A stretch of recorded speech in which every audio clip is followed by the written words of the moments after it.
fortitude, resilience, and temperance. How to improve your caregiving using these concepts. First, a reflection.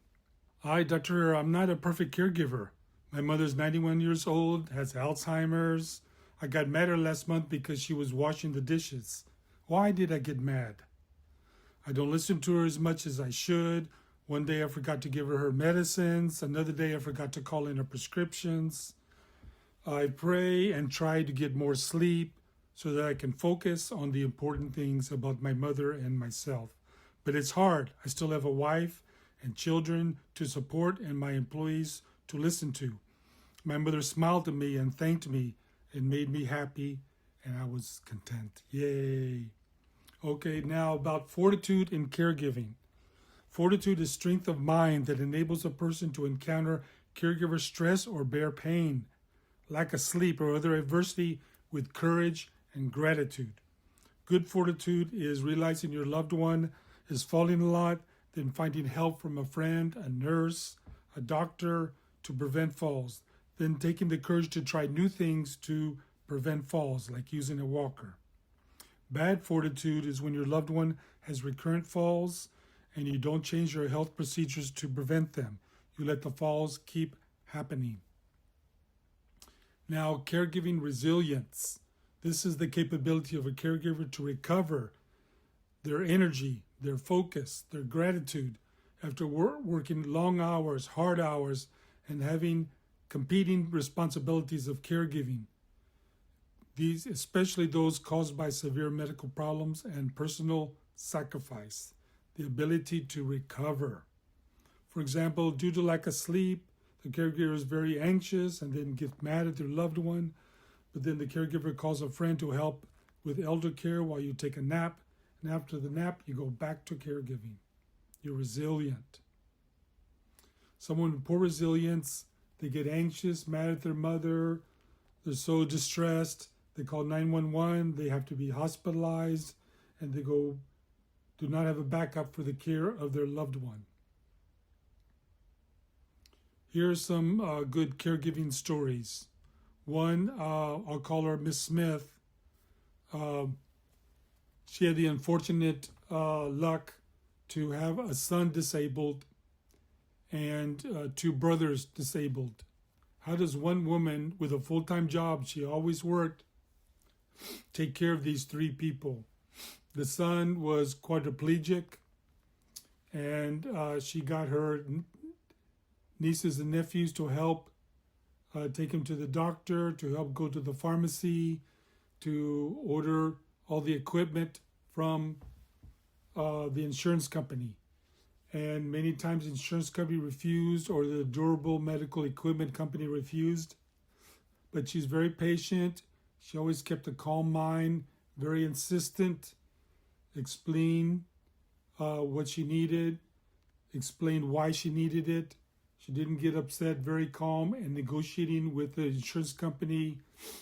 And she got very good success in getting all the supplies that her quadriplegic son needed. How fantastic a caregiver. Another caregiver, she was an expert in logistics. She would get all of her 4 brothers and sisters to help shifts, taking care of her disabled father who could barely walk and barely eat. She had written down schedule in a poster, and she would text her brothers and sisters. Also, she had backup for the brothers and sisters, someone to go pick up the children from school if the caregiver had children like that. She had a brother who was expert in dietitian, so that they had a very good meal plan. So she's a very good logistics person. Okay, and finally, we talk about temperance and caregiving. Temperance is when you're faced with a stressful situation or emotional strain. There's moderation in action, thought, or feeling. In other words, having restraint or pausing to collect your thoughts before deciding upon a good course of action. Here's an example of good temperance. For example, your mother asks you the same question 10 times. You take a pause Take 3 breaths, then answer the question for the 11th time.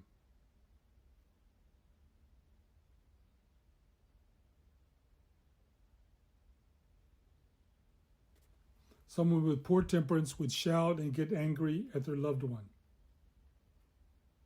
None of us is perfect. None of us has unlimited fortitude, resilience, and temperance. I've gotten mad at my mother. I forgot to give her her medicines. Caregivers under so much stress. The goal is to reflect on the caregiving issue and try to be slightly better tomorrow. Part 2, Fortitude, Resilience, Temperance. Human dignity is the underlying principle of caregiving. Give love, respect, listen to your loved one. Let your loved one have a say-so in their care. Bad dignity is forcing your loved one to take their medicines. Good dignity is listening to your loved one, smile, be calm, and try later to give them their medicines. The relationship is more important than if they take their medicine or not. The bond method of caregiving. B stands for bond with your loved one. Focus on the relationship. O stands for optimize caregiver self-care. The stronger the caregiver, the stronger the loved one. There's a balance between helping your loved one and the caregiver getting rest, good nutrition, sleep, reducing anxiety. N, nurture your caregiving team. Everybody needs a team. I need a team. I need someone to check in the patient, to do the vital signs, to do the electronic record, to send the bill. I cannot do a clinic on my own. Same thing with the caregiver. Caregiver needs help to take naps, to go to the pharmacy to get medicines, to take the patient to the doctor. Caregiver needs that support team. The best way to support a caregiver team is to give them food, pizza, cookies, cake.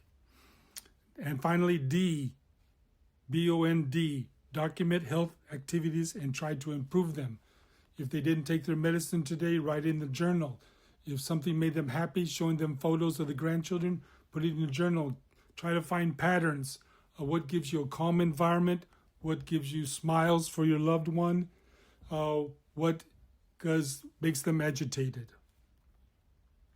So in summary, use fortitude, resilience, temperance to guide your activities of caregiving. Fortitude is strength. Resilience is recovering from a failure. Temperance is moderation of action. Treat your loved one with Alzheimer's with dignity. And remember, love is more important than penicillin. Thank you for listening. Bye-bye.